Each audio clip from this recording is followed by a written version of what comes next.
Welcome into the Thursday edition. It is September 11th. We will be talking about our experiences and everything regarding that.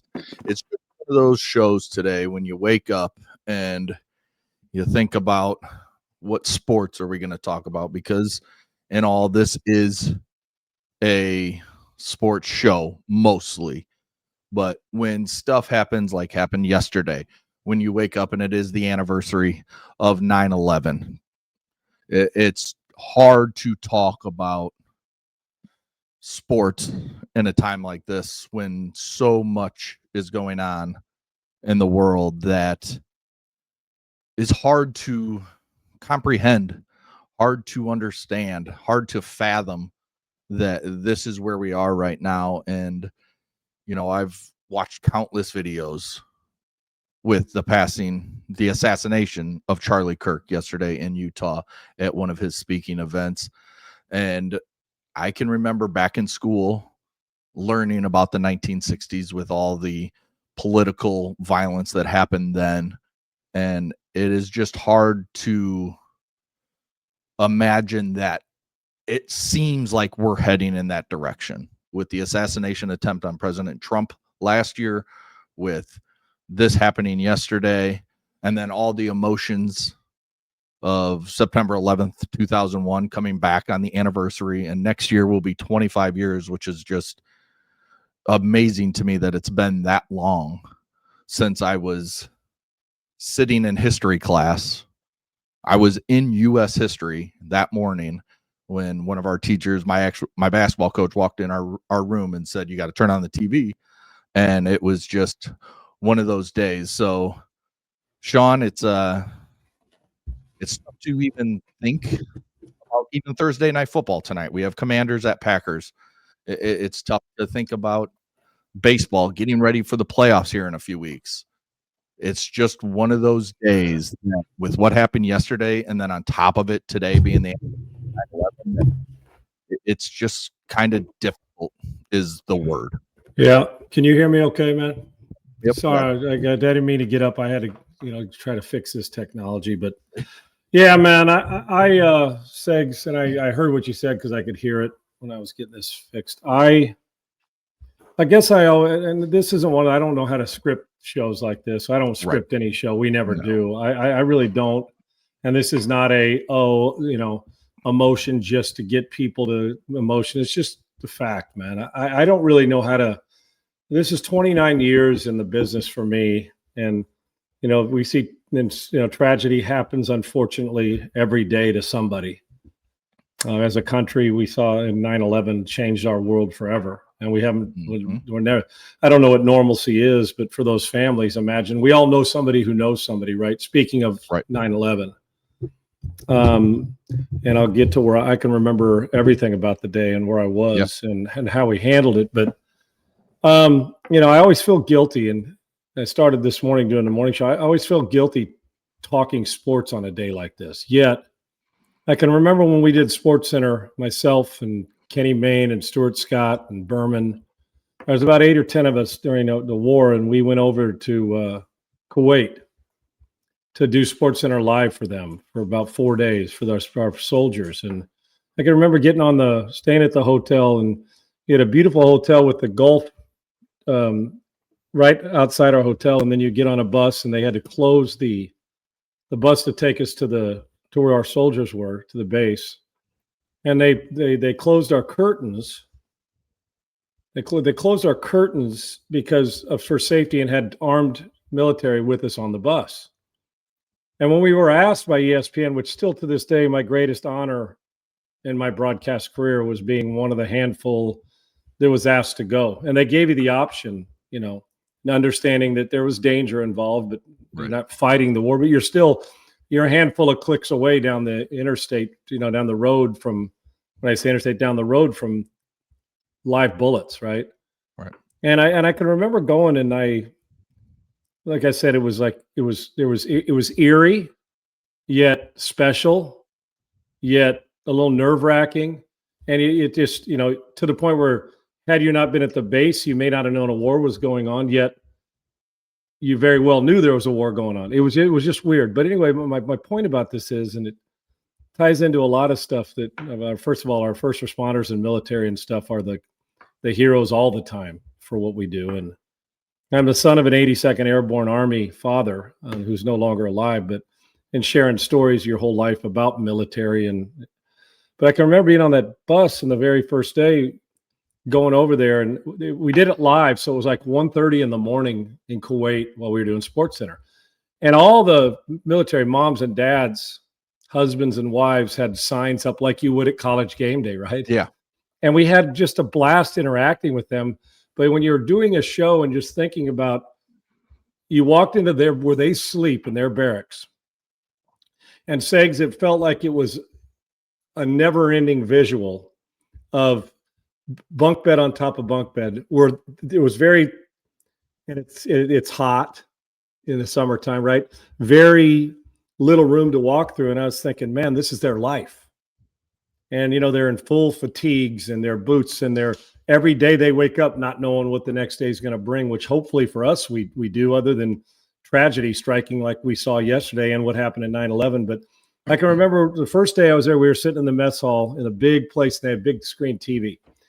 And I got to throw routes to our guys running wide receivers in their combat boots, which was really cool. Yeah. But I remember asking them the first day, I said, there was a handful of them around. We were just talking about, I wanted to talk about what they do. They wanted to talk about fantasy football teams, right?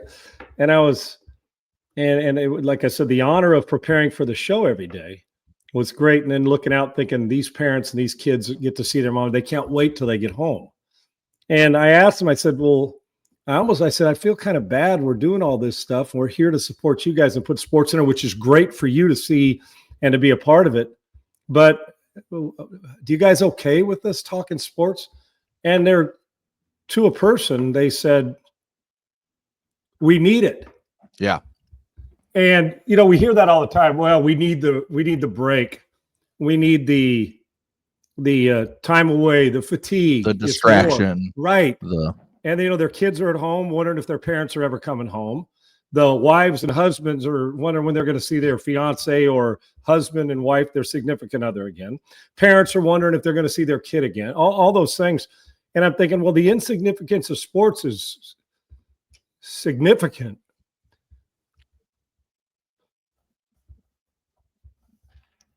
Shit, I don't know why I do this, man. I just can't. Every year, you try to do a show and I can't get through it. And I hate it because it feels so cheesy. And I do not mean it one bit like that. But the visuals to me are just awful. Yet they're amazing at what our first responders did. So you feel both ends of the emotion. Yeah. And when they said it matters, and then to me, the greatest pitch in baseball history was President Bush's pitch when Jeter told him, make sure you stand on the rubber. Don't throw from off the rubber, and make sure you basically don't bounce it. And for him to go out there and throw that cool SOB right down the pipe, and then walking off proud. And while there was Secret Service everywhere, but he was on the mound alone, it signified what, kind of what he's about, and what basically sending the message, you don't get to stop this. And it was a sporting event that changed that feeling. It was weird. Yes, the feeling won't go away, but it was a Yankee Stadium, and God bless you folks in New York and Yankee Stadium and President Bush. It was a baseball game that kind of shifted our paradigms back to, okay, I had a pardon my friend, you fucked with the wrong country. That's how I felt. And I took a great sense of pride. It brought tears to my eyes that day too, but it took a great sense of pride that day, not for violence wise of let's fight back, but we all wanted to fight back. But I was a great sense of pride and saying, we're good. It's going to be okay. Now, conspiracy theorists, if it was an insight, that's not the point on days like this. Just like on days yesterday and weekend today, you're a pathetic puke, regardless of who you voted for. If because some guy supported 2A, you're cheering on the fact that Charlie Kirk took a bullet to the neck, shame on you. But back to this 9/11, and so when I saw that, it brought back this sense of pride, is that we're still the most powerful country in the world, and I believe that, and the most together, I guess, right? And then you go back to the images, Segs, and how we felt about that, and then the way the pride, and just like the national anthem, that it was almost like a redo of the national anthem back in God Bless America, and the emotions it evoked for us. And so I've always felt guilty talking about sports on this day, even though I know how much the soldiers, it matters. And it does, and it matters for everybody. And it's okay to laugh on a day like this as long as you're laughing at the right thing. They need a little humor too. Imagine what they do. And our first responders need a little humor today, although in certain situations there was nothing funny about that. But they got to be able to have somebody put their arm around them and say, man, it's not going away, but it's going to get better. It's going to be okay. And I think we all needed that. And the visuals of that day, I can remember, I'll go ahead before I go back, is Segs, when I had to go do a feature, like a Sunday countdown feature, that week. And I remember, Hartford Airport was closed, and I was there, and I'll get to why I was in Connecticut working at the time 9/11. Well, I can remember going to the airport when I was supposed to go. It was a couple days after they reopened the airport, a week later or whatever it was. And I walked through that airport, and it was eerie. And I gotta confess, my head was on a swivel looking for people that didn't look like us. And it's not right, but I did. You know what I'm saying? Mm-hmm. It was just days removed, so it was so fresh, and I was so friggin' angry thinking about the people that people still had no idea was at the bottom of the rubble. That's how eventually how airport opened back up. And then obviously how we go through airports changed forever. And when you bitch about it, it's like, you know what? That's nothing to bitch about because of what it signified, what it meant. And why? Yeah, exactly. And so I went through it, and I was on the plane, and I felt the same way. I was angry. My head was on a swivel, and the first thing that came to my mind, and fortunately, not a pat on the back, and it was almost, I was sitting in the big chairs up front because my contract allowed me to fly first class. I didn't want to get on the plane that day. I didn't. It was too fresh and too removed, and I mean, not removed enough, and it was just it felt like, my gosh, we're still living the life of these people who suffered on that plane. Right. And we'll never forget the phone call or the voice that we heard and the way we see the what happened that day. And I can remember on there, and anybody that got up to go to the restroom, Segs, I couldn't sleep on the plane to get to where I was going to do a countdown report. It was like a Thursday or Friday. And maybe it was Thursday or in the middle of the week. And I couldn't sleep because everybody that got up, the first thing I said is, walk into that bathroom. I'm watching. It was weird. Not as a tough guy, but you almost felt like ain't nobody doing what they did on a you know what I mean? You had to. I was taking inventory, yes, of every single person that got on the plane for whatever reason. And there's part of you that feels bad about that because I never have ever felt like, well, this person's from a different country. Let me watch that. And they didn't deserve it, but it was too fresh in our mind not to think about it. And we'd lost, 3,000 people or more on that fateful day. And so going back, and I can remember, and I was married at the time, I'd done a late night Sports Center the night before because we didn't have West Coast Sports Center yet. Neil and Stan hadn't gone out there, and Linda Cohen started doing that yet. So we do the 11 o'clock Eastern live, and then 1 o'clock a lot of times it was live too, so you'd stay around. And I had to do an early morning, I think radio hit the next day. So I was at the hotel in Connecticut, all the NFL Live and the ESPN News and Sports Center the next day I was going to do after that. So I got to bed, and you're kind of jacked up after. Maybe you want to get a little something to eat. So I finally got to bed about 3:30 in the morning it was on the 11th, but went to, from the 10th to the 11th of September. Mm-hmm. And I was sitting in my hotel room, and it was a hotel right near, because I was living in Texas, but I was staying in a hotel room. And I had my cell phone off, and it was so late, and I get up early anyway because I have to get up at 3:30 for my show. But at that point, I wasn't doing morning drive, and my hotel room phone rang, and nobody knows you're sitting there other than my family and my wife at the time knew it was there, and she knew my phone would be off because it was a late night. I had to do a whole day at ESPN again. Phone rings. I pick it up, and I'm a little discombobulated. I'd only been asleep for like 4 hours, right? It was between the first and the second towers being hit. Didn't see the first one, but I did see the second one. So that time of day in the morning. And she called and said, I picked up the phone and said, hello, turn your TV on. I said, well, I was up till 3:30, 4 in the morning. For what? She goes, turn your TV on. And this is quote, turn your TV on. Our country is under attack. I still couldn't process it. Right. I said, what are you talking about? She goes, turn it on. I said, hang on a second. I turn it on. And no sooner did that happen, I was like, what am I seeing here? Right.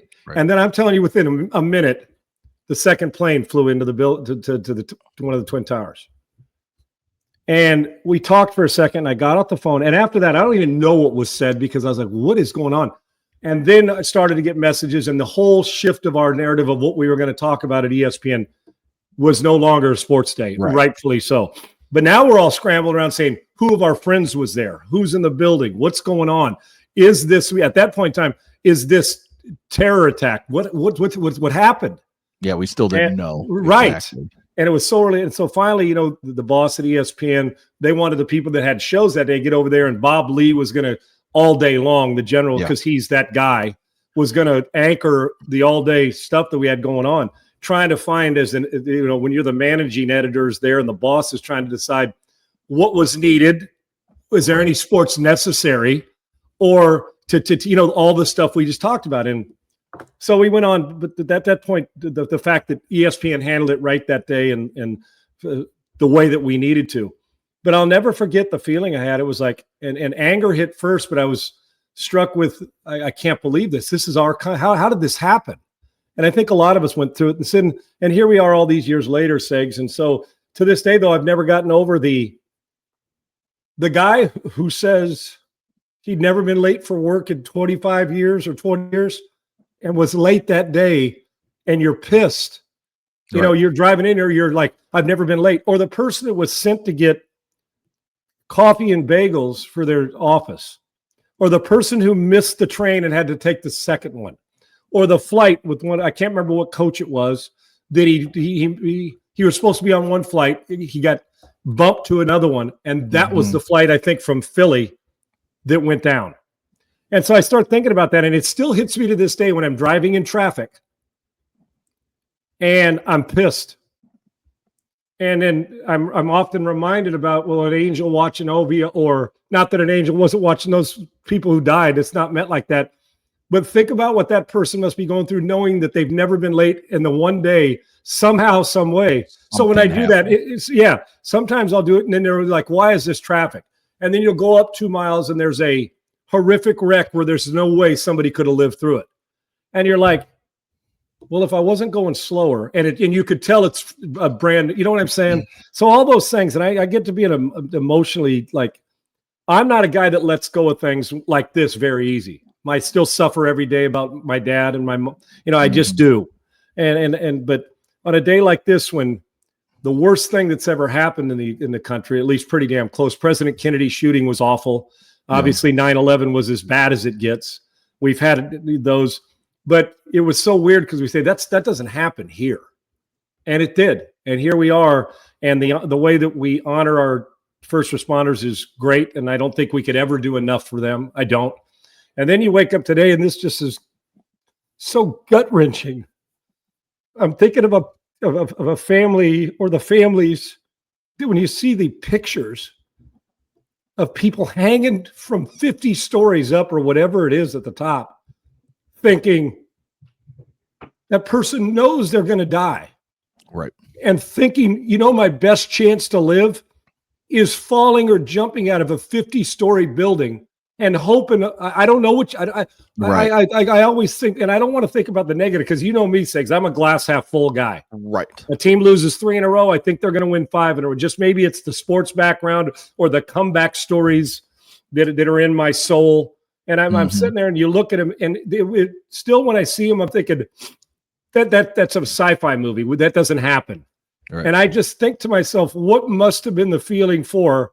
And think about our first responders. Everybody's trying to get out, and they're running to it. And I'm thinking, who's the parents of the guy, or the kids, or the adults, or the family that? And I know we know the answers, but that were the ones hanging from a building that we saw the eerie pictures, and that we still do. So I don't get over it, man. I don't. And I know we're supposed to talk sports, and maybe we'll try to get some in today, but I can't apologize for the emotion of friends who lost somebody and what they must go through. And those kids now are grown up that lost a dad or a mom that day. Yep. And those kids think what that guy's thinking. You'll never, ever bitch again about or complain about being late for something when you know that I was supposed to be 27 stories up that day. And I would have been, if you don't, not me, but somebody would have been if they wouldn't have missed their train. Right. You know what I mean? And so I just, it was, I still think about it. And I just, to me, I don't know how people get through that every single day. I just don't, Segs. I don't. Yeah. And they tell you it gets better. It's like losing a parent. It doesn't get better. No. It just time doesn't heal everything. It's a lie. Time doesn't heal. Because every year we get the reminder. Every year on my dad and mom's birthdays, I get the reminder on my dad's birthday. Every year on September 11th and leading into it, we don't. We're not over miss it. Of course, you know. And if you didn't like how about the kid who was 4 and that their parents are there, or somebody's the ones that jumped out of the building to try because they're so hopeless. What are you going to do? Right. How do I survive this? And now they're old enough to know my dad was here, or a first responder that went in thinking, you know what, Segs, I don't believe in cowards. I'm not big fan of cowards. But at times you can understand why people, instead of running in, would want to run the other way because they got 3 kids at home. You know what I mean? Yeah. I mean, your dad's a cop. He faces this stuff all the time. Not that, but he never knows when he got into his vehicle what it was going to be like, right? Right. And in their safe, I mean, can you imagine that you take the job? You take the job to put out fires and to save people and to protect people. You don't take that job thinking Twin Towers are going to come down on 9/11 and your job or your life is on the line going into something that how many people had a chance to get out that were up there? You know what I'm saying? And so these reminders when you turn on your TV on 9/11. So folks, it doesn't get easier. Right. It just gets lengthier. And you learn how to scar up and do it. But to you guys that are on here, Kevin, thank you. To Old Man 016, all the politics we fight about, all the crap that's going on in our country, which I do want to hit, all the hatred and anger that I'm also a part of, and so we all do. Yeah. It's not pointing a finger. The anger we have towards somebody who voted somebody different, all the stuff, and we say we can't do it. I mean, 9/11 was the greatest reminder of why we shouldn't. Yeah. The sad thing about it is we don't sustain that because 2 days from now, they're going to politicize this. They're going to politicize Charlie Kirk. They're going to politicize the next school shooting. They're going to politicize gun control. They're going to politicize the drugs. They're going to whoever it is that's going to fight about it. And they're going to forget that 2 days ago, a handful of years ago, when I mean 9/11, that the people who fought for your very freedom don't get a chance to voice it anymore. And we're still fighting over this stuff. And I just don't understand why it takes tragedy, killing first responders, Hagenator, Bull Dustin 88. Thank you. And 06, entertaining us and taking away from everyday BS. That's as good a message as I'll ever get. Like I say, it was the greatest thrill of my broadcast career. I would have rather done that than broadcast a Super Bowl. And that's the honest to God truth, because I still remember everything about that trip to Kuwait to entertain them. They entertained us more than we entertained them, Seg. So with all this, the fact that this is the U.S. we're talking, this is what happened yesterday and what happened today is on our soil. And now, I hate to say this, but with what happened yesterday, I almost feel like us is fighting us as opposed to somebody else. That's not the way this is supposed to be. And that's the difference in the feeling. With 9/11, I always make sure that I watch some sort of documentary on the day, even if it's just a short form piece. Like I watched one of the ESPN ones this morning. I think it was like 13, 14 minutes long. And it was just about a kid. And I vaguely remember seeing it when it happened because I think it was from 06. But just looking back and watching, something and learning about another person that, was in the building or that helped people escape or did whatever they did. If it was a firefighter, police officer, transit cop, any of those people that helped out during that day. I just like to watch to just keep learning about the people instead of, just thinking about, what happened. I like to learn about the people that affected people in the right way, not the wrong way. Agreed. And yeah, and with yesterday, it's the complete opposite feeling of how we came together in 9/11. When George Bush threw out that pitch, it was everybody. It didn't matter who You didn't were, ask who the guy voted for. Yeah. Yes, you were all, everybody was on their feet cheering that on. And today it's a different feeling from what happened yesterday. And you mentioned school shootings. There was another school shooting yesterday in Colorado, in the Denver area, where 2 students were shot. And it's just one of those days yesterday, then add on what today means. It's just such a weird feeling because it's conflicting feelings. It's conflicting feelings about what happened yesterday, of where things are headed, it feels like. And that's why I mentioned like the 1960s. I remember learning about it in school and with Martin Luther King and Bobby Kennedy and all that stuff, that it feels like that's where we're headed. But that's where someone needs to step up. Someone, right. I don't know who it will be. Feels like there needs to be someone to step up and have that moment that kind of helps bring us together, but I don't know who it will be. And the sad thing about it is it's always tragedy that seems to have to bring us together instead of knowing how blessed we are.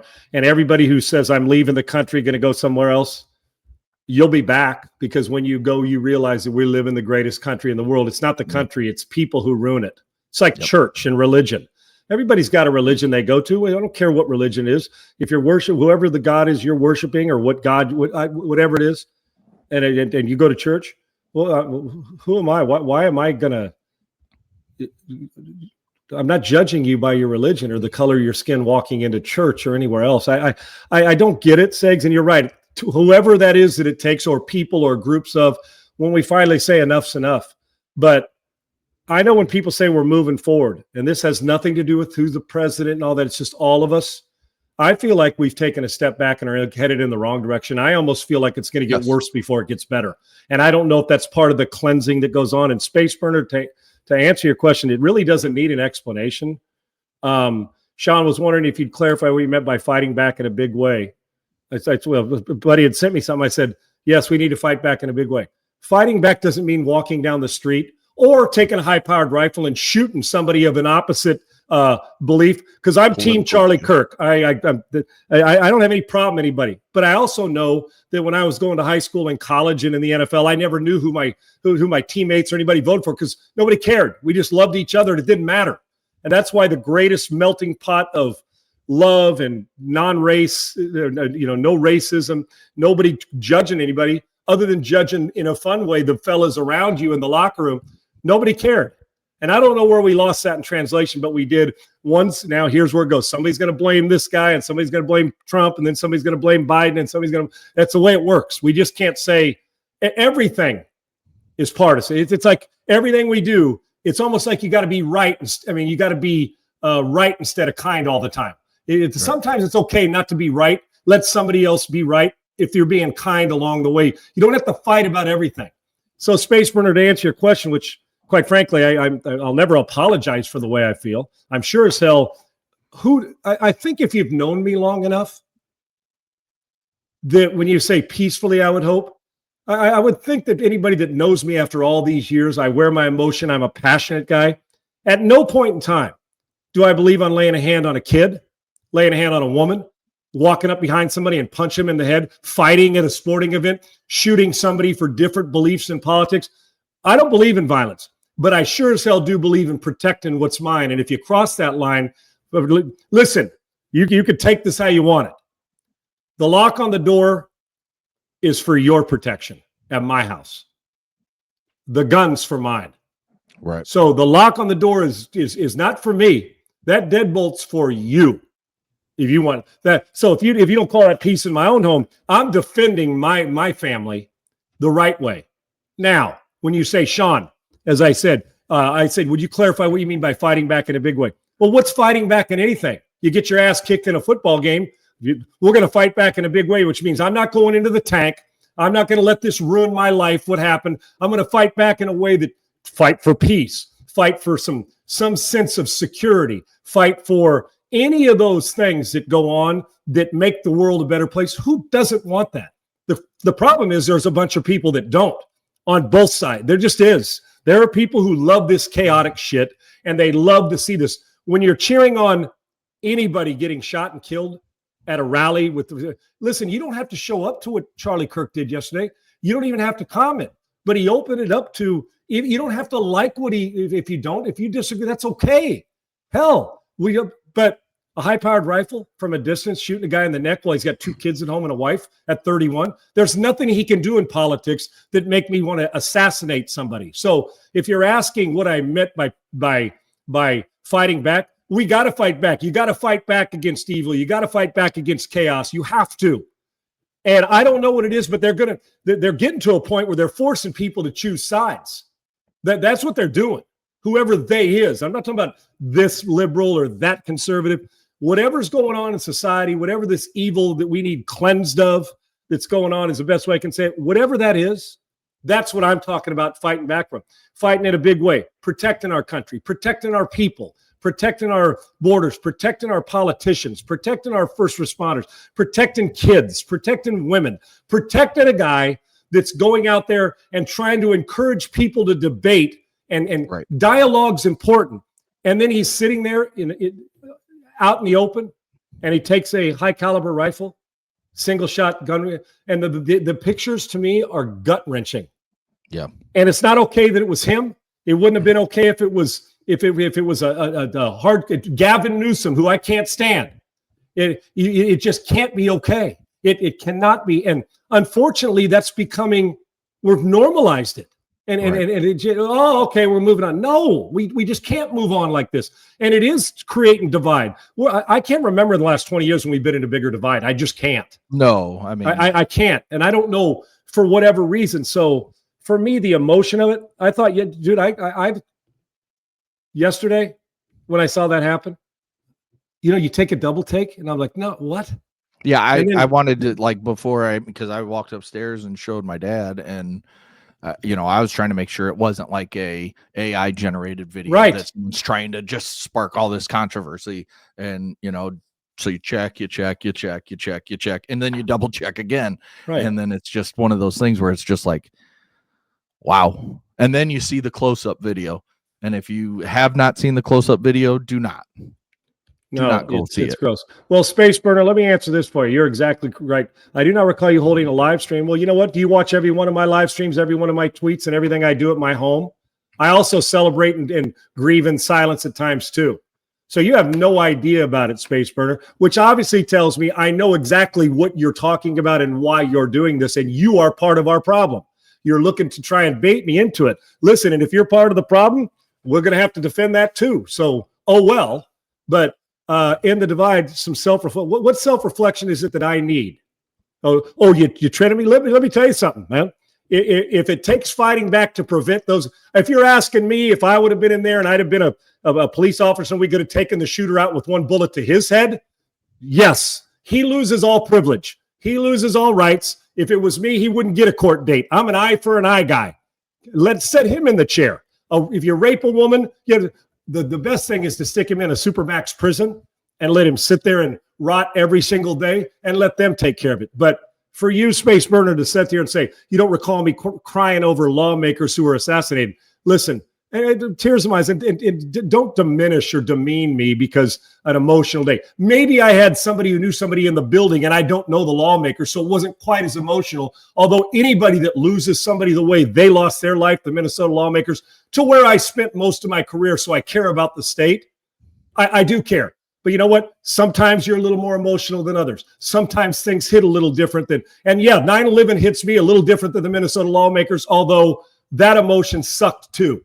So yes, you're wrong. So if you're stalking everything I do, have at it. You're going to really enjoy as we move forward. So everything I do tries to I'm about peace, but I'm also about, you know what? There's people out there that aren't peaceful.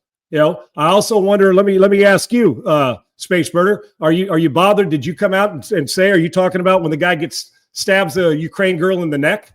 Okay. You know what? So save it. Save it. Peace is everything. And you know what? We can't be everything to everybody.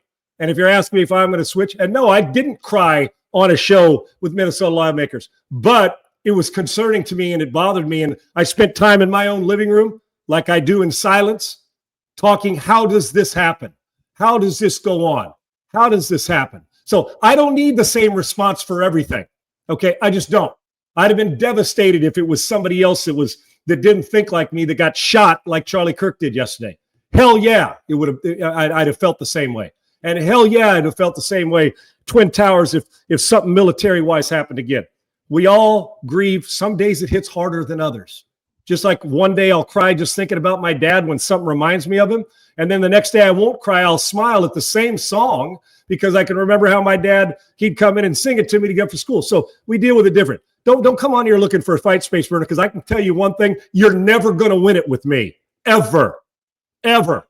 Just like Skip Bayless said, they didn't win one debate with me either, and you won't. So you can't bait me. And you know what? You're going to see things that happen, politics-wise, that I don't comment on or don't get emotional on in front of you either. And you know what? Oh, well.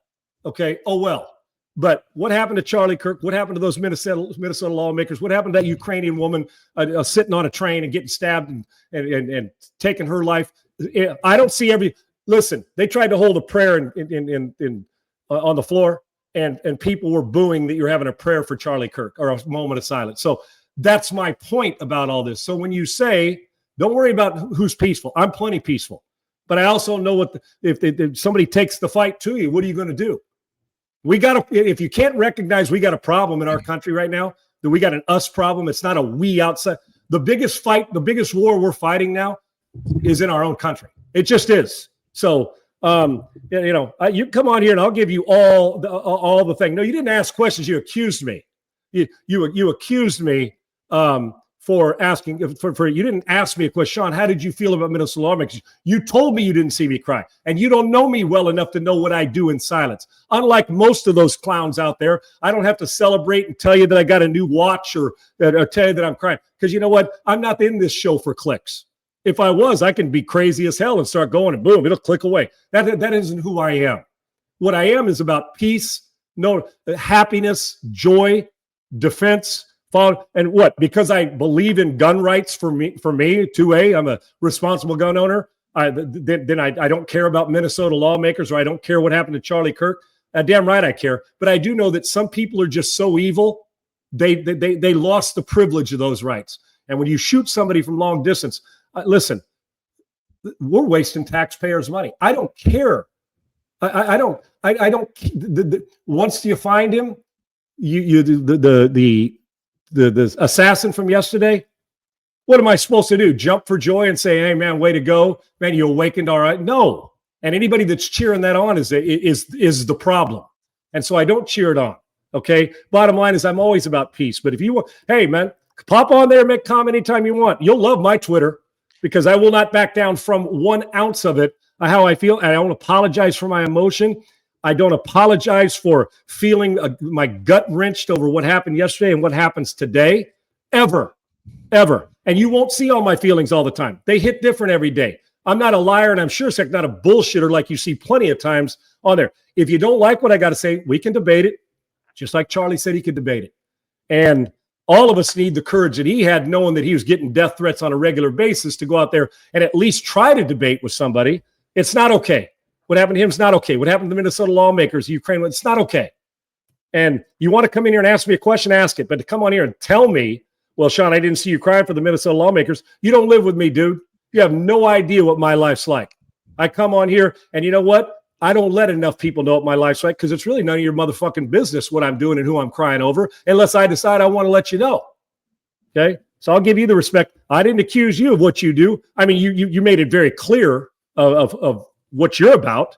I think I've made it very clear. So when I say we got to fight back in a big way, this country has to fight back against the crap we're going through, or it's going to get worse and worse and worse. We got to fight back against all the stuff that's going on. And it's people from all walks of life in this country. And they are, as Dan Bongino, I think, he goes, they're trying to make, whoever it is, trying to make us choose sides. If we choose sides, we're hosed right now. But at some point, the one side I choose is to try and end all the nonsense. And hell, if you had my way, I'd say cut off all social media. I think social media is a big problem for all this. I think it enhances trouble. I think people love to fight. I mean, You go put a mic in somebody's face for clicks, and I see guys saying, "Oh yeah, man, I'm glad he died." There's people all over getting fired today because they're saying the stuff they said. including I don't care in who sports. that's exactly right. It's just it's. I don't know how we got to that point. I never root for that. Defend it, talk it, debate it, give a hardcore opinion. As I've always said, it's life too. Don't make it personal. If you don't make anything in life take it personal, other than your own home, somebody offends you, deal with it with them, talk it out. But I'm not mad at you, Space Burner. But you to come on here and tell me how I feel when you and I we don't know each other from Adam. You're just going by what you see on here. But I can tell you what I say on here. Everything I've said today is exactly how I feel, and it's not changing tomorrow. I'm a man that wants peace and happiness, but I'll damn well tell you, if you think I'm going to run away from it and be a coward-ass pussy because somebody scares you because they're taking people out, no, I'm not afraid. Matter of fact, I'm proud and will defend anything I got to defend, hopefully the right way. So do it. But you come on the show all you want, but if you don't like some of the things I say, stay tuned. I'll make sure there's plenty you don't like. Tweet away, quote tweet it, retweet it. I don't care. Yeah, we got to fight back in a big way. You define in your life what that means. I know what it means in my life. I know what it means. And it doesn't start with a C and it doesn't start with a P, either one of them. It means fight back for peace and to get things right in our country. Because if we don't, you're going to have to fight anyway. So take your choice. You want to fight peacefully? You want to fight violently? We keep doing this if that's what it's about to lead to. So you do what you got to do, and I'll do what I got to do. But I know one thing: what happened yesterday, and anybody that mocks 9/11, shameful. Lives were lost, and Charlie Kirk deserved to still be alive today. Yeah. Period. And what you just said a couple seconds ago, I think rings true completely. It's the fact that there's too much of people on both sides wanting to push their thoughts, their views on everybody. And if you don't accept what they say, you're the enemy. That's the problem. It's creating enemies instead of just differing views, differing opinions. Everybody has them. We have them in sports. We have them in politics. We have them in life. We have them in life choices. We have them in our family. We differ in opinions on different things. So it's just too many people that if they don't agree with what you say, too many people look at them as the enemy. And too many people, Charlie Kirk was just trying to have a debate, like you said. He's just trying to get people together and talk and dialogue. There's multiple times where he's had people come up that disagreed with him. They left and they agreed with him a little bit. And then there's times where no, that person came up and called him all sorts of names and he just smiled them off the thing and they went their own way. So it's just, there's too much of it making enemies instead of just having differing opinions, right. in my opinion. And you're 100% correct. And we're all going to battle. It happens every day on TV. It happens that's why we have debates on television before political. That's why we have shows like this. That's why the banter's good. But when it gets personal, you're backed into a corner. You got two choices. I can either fight back or I can let you abuse the privilege. And I'm not going to do that. And I'm willing to suffer whatever consequences it takes to defend it the right way. That being said, and quite frankly, Space Runner, I don't owe Democrats or I don't owe you or them equal time. This isn't a paid for commercial or ad. It's my show, and I can pretty much say what I want. I'll respect anything you say on here as long as you don't make it personal. When you make it personal, then it's a fight you probably don't want to enter into. From a distance you do on your keyboard, but it's not. I don't mean because we're going to get in a fist fight, but face to face in a debate. I don't know Gavin Newsom the same time I'd give Donald Trump. Okay. Just because I can't stand him, though, I sure don't want him getting shot with a high-powered rifle and dying so his kids and wife can see it. All I simply say when people get out of hand and make it personal, if that was your wife or your girlfriend or your husband or your whoever it might, or your kid at school doing what Charlie was doing yesterday, or if it would have been a Democrat, I don't care who it is. If they'd have done that and it would have been somebody even if you disagreed with them politically, what would you have done? Your paradigms would have had a major shift. And if they didn't, then you're soulless, and we all are, and it's sick. When this becomes acceptable, what we saw yesterday, what we see allowing people to fly planes into our, if you're still, well, there's a conspiracy theory. I just don't understand how people just can't step aside and say, you know what, today is reserved for those who, well, give you the opportunity to have a podcast and go do what we do every friggin' day. So I love good debate. I like peace, but I am nobody's fool. And I nobody's fool. And I won't see hot take artists that come on here and say what they don't believe have to go back and redo a video and send it to somebody. And everything I say, I believe. I believe in gun rights. But I believe you should have psych exams with it. I do. I do. I don't want nut jobs with a gun. Hell, 100%. Especially if they know how to use it better than I do. I don't want them using it. I want people to leave kids alone. I'd like you to be legal in the country. And if you're here, I'd like politics to be a great debate, but people to come to an agreement, understanding, because politicians say it's for our country. It's not. They're selfish. Okay. I don't care who it is. They're in it for them first and us second. Most of them, not all of them. It's not a blanket statement. So an opinion does not deserve a bullet to the neck, especially when they had a handful of police officers there. Even though Charlie Kirk's life's been threatened before, death threats, as most politicians that have an opinion are, or they stand for something. He did stand for something, and one of it was fair debate. And you may disagree with him on Hamas. You may disagree with him on abortion. You may disagree with him on gun rights. He still didn't deserve to take a bullet to the neck and die. I don't know why that's so hard to fathom. And everybody doesn't get equal time. We don't. Unfortunately, sometimes, listen, how tragic is it that kids against SEGs, you mentioned, are killed in a school again yesterday? And it happens so often. It's like, oh, another school shooting is how it's talked about on the news. And we say, well, why didn't we give equal time to that? I don't know. Why aren't we giving equal time to the gal who's from Ukraine, that everybody's talking about Ukraine and Russia now? And it's just like, oh, unfortunate. Somebody else got. I don't hear a whole lot of people coming out and defending her that may be against that side. Are we kidding? And we got into and then look at the people on the train. Look at the people. They're more concerned. Well, I don't want to get involved or taking a video. Well, somebody's going to bleed to death. I mean, what are we doing here? And so I'm just trying to break it down to the lowest common denominator and common sense of, I don't know when the shift happened. I don't know when the shift happened, but Segs, like I said, I got a couple friends, not a couple.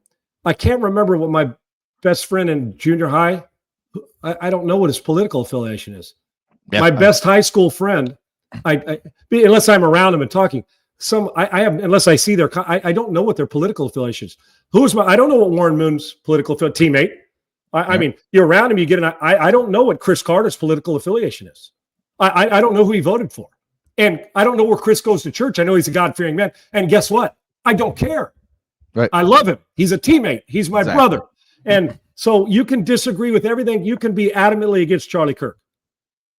You can't be adamantly for anybody taking an innocent life, knowing when you watch that picture of him holding his young daughter's hand and you see the videos and knowing that the mom, and they've been married, 4 or 5 years, has got to explain to them that their dad is never coming home.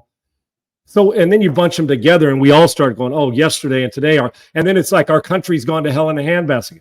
But it is right now, it's us versus us right now. And that can't be the way it is in this country, because I don't want to leave here. I ain't going anywhere. I'm here for it. But I don't know that the solution, I guess we got all the conflict talk, Segs. I don't know what the answer is.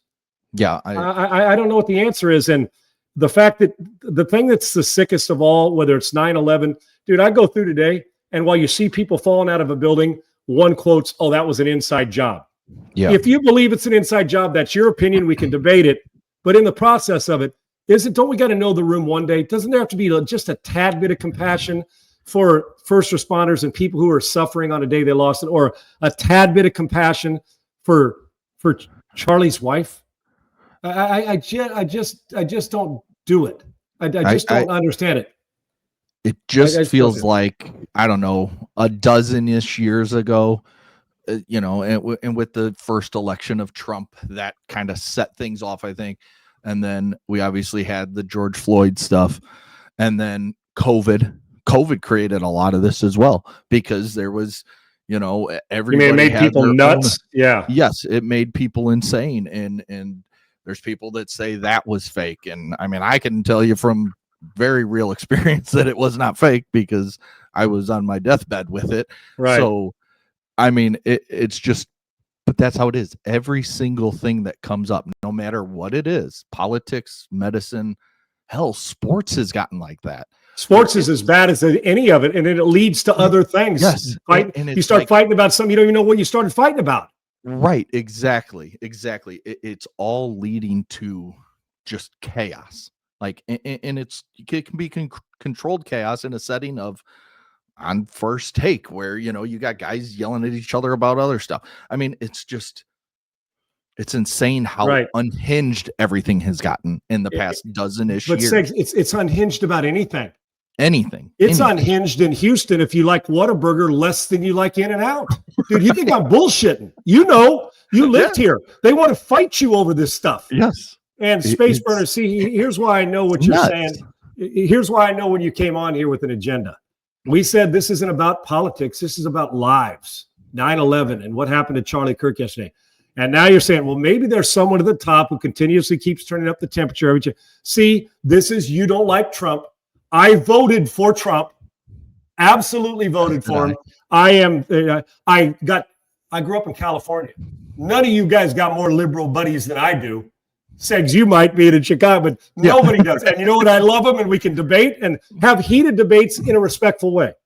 That's okay. Because you know what? There are certain things like I'm a little more liberal on that I think, but I vote for no problem. And listen, at times, maybe President Trump's not as presidential as you'd want him. He's an opinionated. You say, stay off X. We all do that. But you can sit here and tell me that. Now, I can reverse this and make it political, which I'm not going to do today other than say one thing. Well, do we start talking about the left's computers, the insider trading?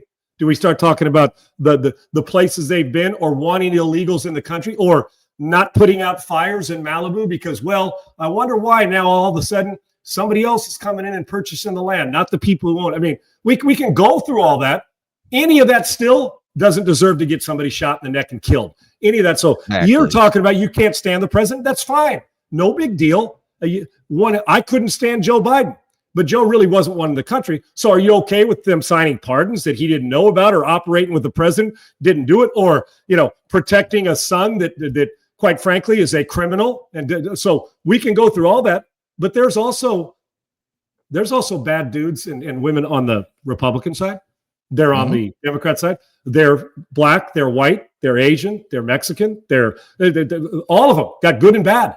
And that's why I'm saying, and it seems like we want to accentuate all the bad. And it's like, oh, let's build this up and do it more, as opposed to, yeah, I don't like that, but how do we fix it? How do we see? That's what we all got, the conflict, but we don't have the answer to how to fix it. And I sure don't. So, see, you're going here, launched a crypto scam. See, this show today, it wasn't about your agenda. It's not about that. But I can go, here's an idea. Don't elect a dude retweeting videos and say. So we know now when you come in here and say to me, Sean, you didn't cry for the Minnesota lawmakers. You don't know me well enough. It tells me exactly why you're on here. And so stop with this stuff, or we'll just block you. I'm trying to give you a fair shake and allow you to empty your bucket, because whatever your feels are, I'm sure that you think that President Trump caused what happened to Charlie Kirk yesterday, which to me is psychotic in itself. But we've got to end the violence. I don't know how, but I do think some people like this. And when you said, oh, there was nobody encouraging it or happy this happened, then you didn't go on Twitter, and you haven't seen the news videos, and you haven't seen, there are more than a couple that are applauding what happened to Charlie Kirk yesterday. And that's the whole gist of this. 9/11 and Charlie Kirk, he did not deserve to take a bullet and die for any political reason, let alone open debate, period. And it's like the Carolina Panthers had to fire a PR person today because he went on, I think it was TikTok. Don't quote me on the exact platform he went on, and basically celebrated and put music that, referenced a neck. And it was just, it's embarrassing. People aren't out here celebrating. They are. You see it, Segs. I've listened to him say it on video. Yeah, I'm glad he got shot. Yes. Facebook, any of the platforms. So it's just. Pros, thank you too. Yes, it's and that's what I think makes it even so much weirder today. Today is 9/11, and this day should be about that. It And you should know be what you're about never going to remembering forget? those people. But So, nope, we have this happening yesterday right. And then that Space Winter, I hope changes. you come on here with a better perspective. I understand your frustration about it. Well, I have it towards politicians and I have it towards Gavin Newsom ruining the state I grew up in. I get it. But there's still, it's not one person's fault. I know this, that I think President Trump loves our country, and I don't have to agree with everything he does. I do. So, but you can debate that all you want. Today wasn't a political debate. Today was a honoring those. Matter of fact, I don't want to diminish or it's almost like when we start to do this, and once again, this is our country. You start to do something because there's emotion and crisis and chaos and people losing lives involved. And then inevitably somebody has to come and say, yeah, the reason why it's on him. Or that's not why we're doing this. It's an honor, and we should be ashamed of ourselves for fighting over politics today. Fight tomorrow. Fight the next day if that's what you're going to do. I just Segs and the thing that in looking for answers, and Hagenator, I am it's either Hag or Hagenator. I am so with you. One of the first things that came to my mind again is, how does a guy carrying a duffel and a high-powered rifle get on a roof at a campus where there's people everywhere? Was he up there for 4 days and got up there at night? Aren't the cameras at the university running? Does he know where all the cameras are? So it's like in a movie where you can hide your face and go up. How does this, and here's what it leads to. Are we so naive and so locked into social media and our phones that we're not even paying attention on these days at political rallies where a guy's carrying a duffel or a gun, however he got up there, and is laying up there and going to shoot somebody? I mean, what tells you, unless there's Secret Services, that looks a little odd, but let me video it, and if nothing happens, then I'll just hold the video. If something happens, then I'll turn it in after somebody's dead. I don't understand how it happened with President Trump's attempted assassination in Pennsylvania. I don't understand how it happens at any point. And in a school where there's 40,000 students go to school there, not all, there's 3,000 or 4,000 at the thing. But yeah. How does anybody, and then when you take the shot, I know we're all looking around because the echo, anybody that's been around high-powered rifles, we're looking around, but takes a shot. When you hear it, aren't you, your head is on the swivel. First of all, your thought is get to safety or protect a kid or whoever's with you. But there's also there's all that, it hits me, Segs. My first thought is, where's that coming from? Is there more? I mean, then you're looking around. But how does a guy get up there, take a shot, one shot? So this is not an amateur. I'm just telling you, this is not an amateur. I don't know where his training is, but this is no amateur that made that shot. Because that's a hard shot to make if you had a handgun from 15 yards at close range. Under that, people miss all the time. This is whatever it is, and I'm not speculating. I think it's safe to say, listening to the military guys or snipers or people talk on TV, that this is not, oh, by the way, I got lucky, one shot. Right. Now, I just don't understand, Segs, how, and I'm not blaming police or security. I'm just, all of us, our lack of awareness. How are we, and I don't understand why when you go to a rally like this now, that everybody's head's not on a swivel, wondering just surroundings. Just at least check your surroundings like you do your side view and rear view mirror when you're driving. But to get in, nothing. You know what you're going to find out, Segs. Somewhere along the line when he's found out, you're going to see social media stuff. You're going to see a trend. Yeah. You're going to see he was on somebody's watch list. You know that's coming. But assuming it's a male, but up there, and then get down, get away. Not a print, or I don't know what he did with the gun after. And then, but did he stand there for 2 days? Did he get up there at night? And then to leave and just, because I'm assuming he took the weapon with him, or wiped down all the prints. So yes, actually the FBI has come out. Yes, they've come out and said that they have footage of him getting up there. That part I did see. When did he get up there? Just before noon, noon in Utah time. He went into a building up. Access the roof access. But was he carrying a duffel bag? Yes, with the gun? I think he was just carrying the gun, if I remember what they said, right? So then he took the nobody shot. Saw it. Nobody saw going it. In. Yeah, at 12 o'clock on a Wednesday. Yeah. See, that's maybe the stuff that blows my mind. He was carrying a bag, but they said he jumped off the back of the roof down and ran into a neighborhood with a wooded area where he ditched the gun and then disappeared into the neighborhood. They have him on multiple Ring cameras, so they have his picture. That I saw. I just wondered I'm sure they know who he is right now. It's just a matter of finding him. And it's, I don't know. I love what the Utah governor said. Completely. I mean, just we do have the death penalty. You have the death penalty. That's all. Just a reminder. And you know what? Yes. If they find him and he's hasn't killed himself or somebody else hasn't taken him out, to me, it's an easy decision. Yes. You lose privileges on life when you decide to take an innocent life yourself. So if that's not peaceful, Space Burner, sorry. You know what? If it was a daughter getting raped or it was somebody getting, I feel the same way. There are certain things I don't know how people come back from. And I don't know how that family, those pictures are going to be. And we talked about September 11th. I'm going to remember September 10th, Segs, for forever as well. Maybe not in the same way because they're different, but they're the same because it was tragic in that sense. You get my point on the tragic. One life, 3,000 lives. One's too many, especially how these things happen, whether it's terrorists there, whether this is some kind of terrorist, whether this is a planned attack. I don't know. This just doesn't feel like some guy woke up in the morning and said, you know what, I think a day is a good day to kill Charlie Kirk. It feels like this has to be that they have to navigate through this. But I'm still always amazed how somebody can get in, get out, and none of us see anything. And a guy dead on the run that somebody said, man, I heard that shot, guy's on the run. Let me go chase his ass down. But you know what we're afraid of? Oh, I don't want to get involved. That's how this works. And that's why these things keep escalating and that we never. And then he's going to end up, you either fight your way out of it or you go to prison, and then they're going to claim mental health. You think that he's got mental health issues when they claim that? Yeah, of course he does, or he wouldn't be doing what he's doing. And I know they already. You don't have to tell me, Space Burner. I spent all day, just like when I was watching O.J. Simpson. I spent all day in front of my TV yesterday looking for something else of why this happened. Yeah, I know that the first guy that they took in was a suspect and they released him. I get all that. That's why I don't know. We can get all the pictures, but until somebody unequivocally says, found him and that's the guy and those are the prints and that's his weapon, then I don't need to be first on this. I'll let somebody else be first and then I can react on it because I don't speculate, especially when it comes to somebody taking a shot and killing somebody innocent. So I do know this. I'm an eye for an eye.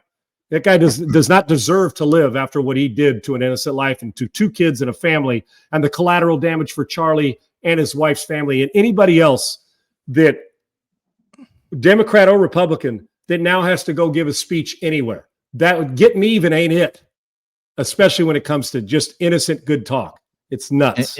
And I think this has another angle for at least like me and you and Triple E and everybody, because we are part of the media, I guess, with a podcast, you're part of the media. Yeah. When you have news channels like MSNBC putting somebody on within the hour and he says, quote, we don't know, this could have been a Charlie Kirk supporter that shot a gun off in celebration that accidentally hit him. It's irresponsible. That's the kind of irresponsible. And that wasn't the only thing said on one of the left-wing media channels. There was countless things said that, we still have it this morning with Republicans on a morning show where, their question, like, did their rhetoric cause this, or did this cause this? Or no, this was a person who was obviously angry, who you mentioned definitely has mental problems, because if you can pull a trigger and kill somebody, you have mental problems. I'm sorry. Like, especially in that an innocent type of person. Situation. Yes. You're not in the military defending your country. Exactly. You're taking an innocent life that can't fight back. If you're killing somebody just to kill them because you don't agree with something they said, or you don't agree with anything, it's a problem. And the media yesterday, again, and they do this all the time. And I'm not just saying it's left-wing media, right? I'm embarrassed for some of our media, dude. I am embarrassed. At times like this, I'm embarrassed by the profession at times. I just am. Yes. And I'm not a journalist. I went to broadcast journalism. I'm not a journalist. I am I don't know, a sports talking or, whatever. Mm-hmm. I don't know. I don't want to label myself an entertainer because I'm not sure I entertain anybody, but how they would say I go on and we talk and have a journalist is somebody who goes, the guys who are Trey Inks, the guy who's always covering it for Fox, or Bill Malugin when he was down at the border, or Mitch Albom when he's covering it in Detroit. Yes. These great journalists who are so good that this is an opinion. These guys are supposed to be writing fact, and they do. I'm not a journalist. That's why I don't need to be first, man. I'm not going to talk about speculate what this guy's religion was, or was he transgender? It doesn't matter. Somebody squeezed a trigger and it's a problem, and he killed an innocent life. So I don't really care where you come from. But then where you come from also is, well, where you come from. Do you come from a different country? Were you here with an agenda from somebody else? Were you from our country? Is it you're just angry and you're a radical and you couldn't wait to shoot him and this was planned for months? Or you've had it like Charlie Kirk forever? Or Charlie Kirk just wrong place, wrong time, and this guy saw an opportunity to kill a Republican, a young Republican who's trying to debate, who has a major voice following. That's what I think people don't really understand. The voice he had was massive, especially amongst 35 and under. Yeah, the young people. Sigs. I mean, Trump said he's the reason he won in 2016. He's the reason, because so many young people got out and voted for him because of Charlie Kirk. Yeah, and I don't listen. Charlie Kirk, and I don't say this lightly, and I never say, well, this guy's the most important. But I can tell you this: if you're just talking about impactful politics, people that are involved, whether you're the impactful and to negative to some and positive to others, impactful, whatever that is to you, needle mover, impactful, one way or the other. Charlie Kirk was as impactful a or somebody involved with moving the needle either way. Well, like we did the top 25 yesterday. That's exactly.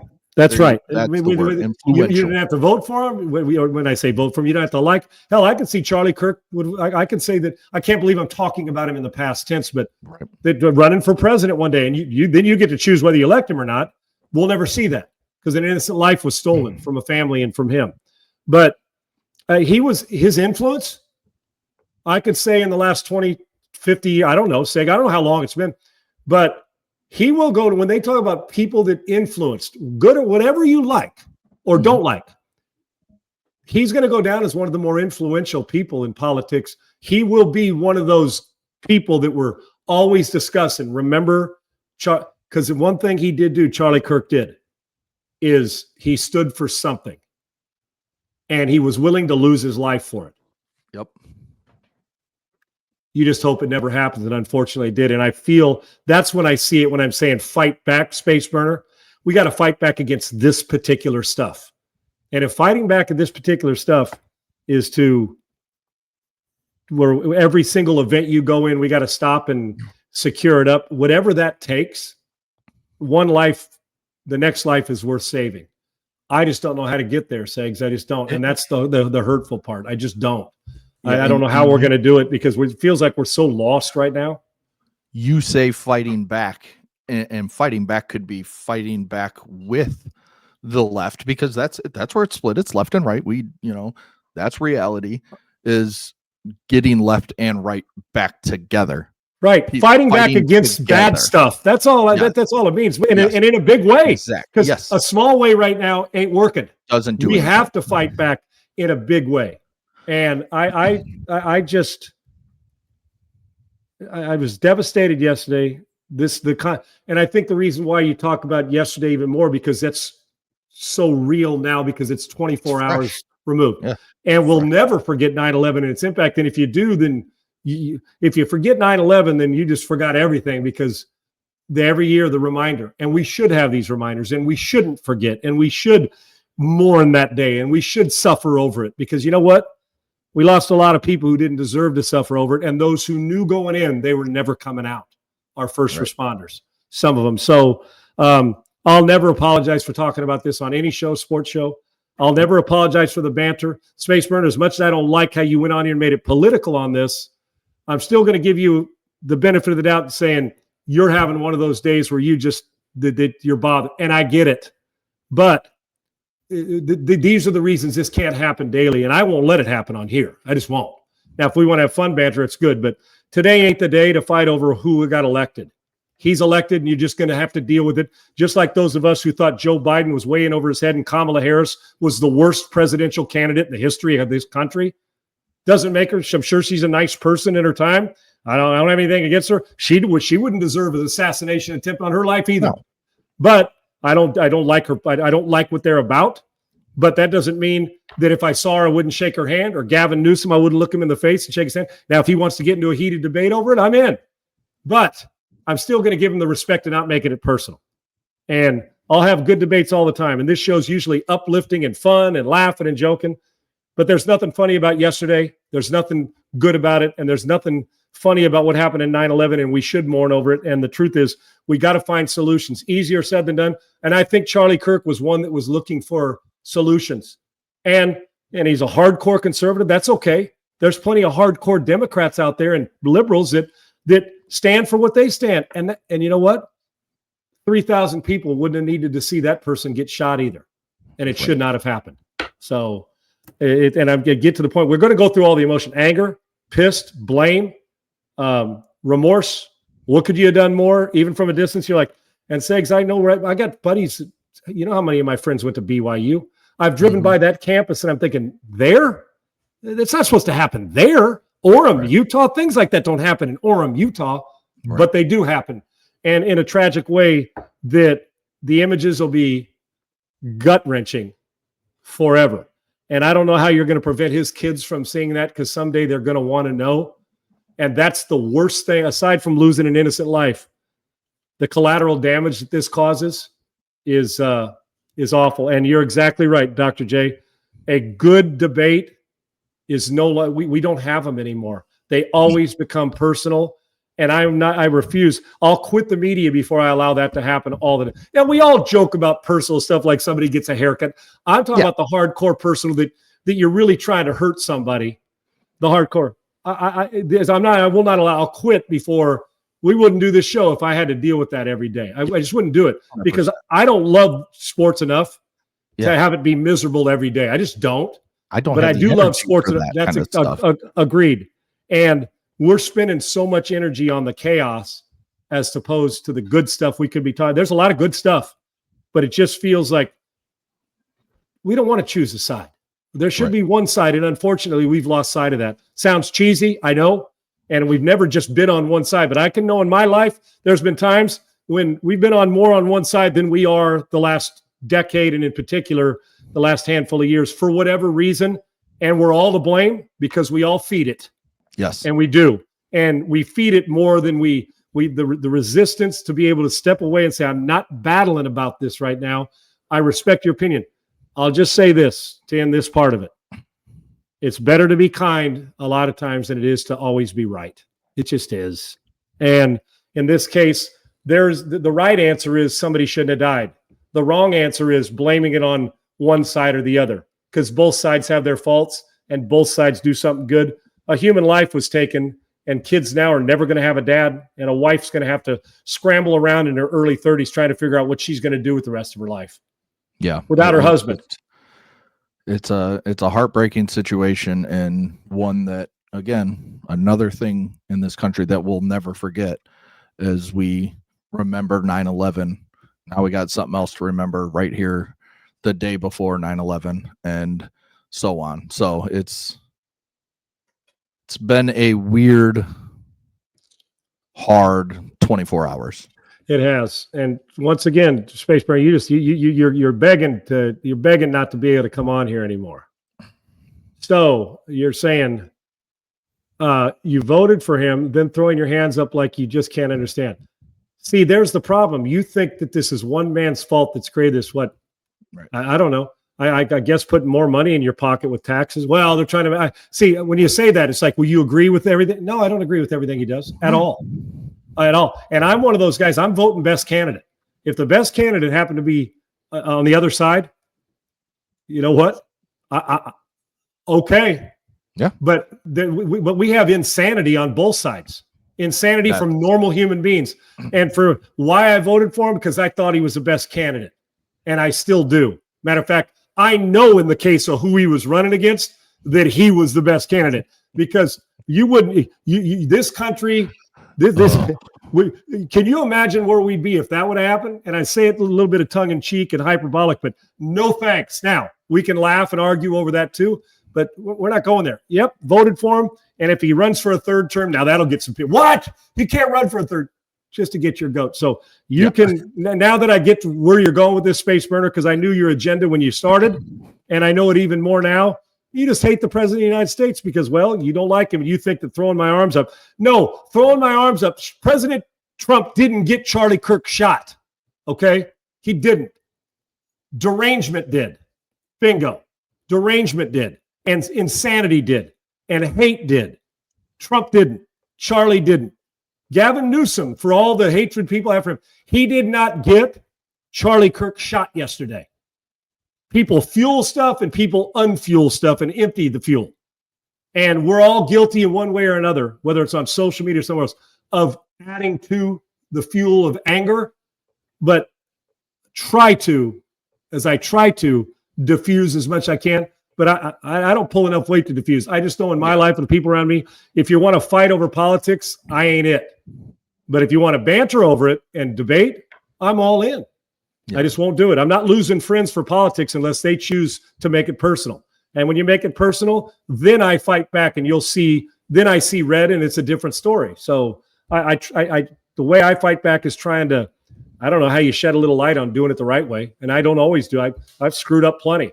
But I know one thing: Charlie Kirk deserved to die. And if you're not honoring what we did on 9/11 and what our first responders did, and honoring the lives that were lost, then that's probably something that you're going to have to deal with on your own life the rest of the time. Because I'm proud to be living in this country, and I don't want to live anywhere else, and I always will be. Yeah, I just recommend if you're someone, and if you're young, if you're older, whatever, just go back and just watch any documentary you haven't seen on 9/11 and just learn something else about one of the people that did good.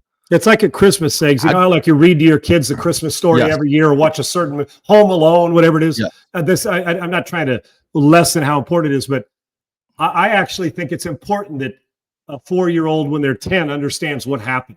Not at 4, when they're old enough to understand. And my kids are 10 right now, and they are learning about the age in school, I think, for the first time. I don't remember them doing anything before, but they came home last night. And that's okay, because at 7 years old, they shouldn't have to know that. They shouldn't know that. They should know who their dad or mom was and why it happened. But the big picture of why the anger and hate, those kids, they see enough of it every day. Yep. Can we? And if we can do our best to shield Charlie Kirk's kids from having to go through this, because eventually the 7-year-olds and 8-year-olds got a phone in their hand. Their mom has got an incredible task on hand to protect those children from what they're going to see over the next handful of years. The funny thing is, there are people out there that, will keep sharing the video, keep pushing the video, and in both ways. And keep blaming people other than the shooter. There's no doubt. Yep. So, that'll do it for today. I don't even want to talk football. No, I don't. I will say this. It's a hell of a game Commanders, tonight. Packers, yes. It's a hell of a game. You got 2 great quarterbacks, 2 really good defenses that are playing well, and a possible NFC type championship Final Four. Yeah, they both of these teams are capable. We'll talk it tomorrow. Yes, Now's not the time. Break it down. Go bet it. Do whatever you want to do. If that's what takes you away from the awful that we've seen yesterday, and in the schools, and in people getting stabbed in the neck. I mean, it's just horrible. It's okay to use the game tonight as a distraction. And I'm going to do the same thing. Yes. Well, I just honestly, I don't have any energy to break it down top to bottom. No. Because and you know what? Tomorrow we'll be right back to sports. Yep. Always remembering and never forgetting, but also smile. It's okay to laugh tomorrow, and it's okay to get back to talking sports. I'm just not good enough to compartmentalize that much on a day like this and a day like yesterday. My focus is more importantly on, I don't know how the fans say, because I think you got young kids, man. Mm-hmm. My kids are all grown up. I got a son getting married in next week. And it's like, man, when he has kids, it's gut wrenching, because I think, what would I be doing now if Charlie Kirk was my son? And quite frankly, my kids are his age. My son my middle child just turned 32 September 6th. He's Charlie Kirk's age. And I'm thinking, if he was standing for something or debating, what would you be feeling if that was the case today? Right. Regardless of who he voted for. I think we all have to respect people who stand for something, even if it's something we don't agree with. And we've lost that. we've just lost it. Yeah. Sad day, All right. man. Yes, sad day, sad day. Don't hug your loved ones. That'll do it. Thank you to all of you guys for every Space Burner, even your political stuff. We all have our moments, and I voted for him, and I'd vote for him again. But I can tell you this, that all of you that either made a difference, know somebody who was lost in 9/11, are suffering from yesterday because you got a 4-year-old daughter or young kids. All I can say is hang in there, and we always say hug somebody, but do it, because Charlie doesn't get a chance to go home and have dinner with his kid anymore. And in politics, guess what? They're not going to be talking at Charlie Kirk's table or at the funeral. Hey, man, remember what he said about they're not going to be talking about that. They're going to be talking about trying to honor a life that was gone way too soon. He's in his 30s, man. Now, it wouldn't have mattered if he was in his 70s. It's innocent lives over politics. If that's where we're at, then that's exactly where we're at. Sadly, that's exactly where we're at. And that's where we. And I don't have the answers. I don't have the answers to the test, and I'm not sure anybody does, and that's a problem. Yep, that's a problem. All right, we'll be back tomorrow. We'll talk Commanders, Packers. We will break down the upcoming college weekend, the upcoming NFL weekend, and any other sports related topic that we see fit. All right, guys, we will talk to you tomorrow. Thanks.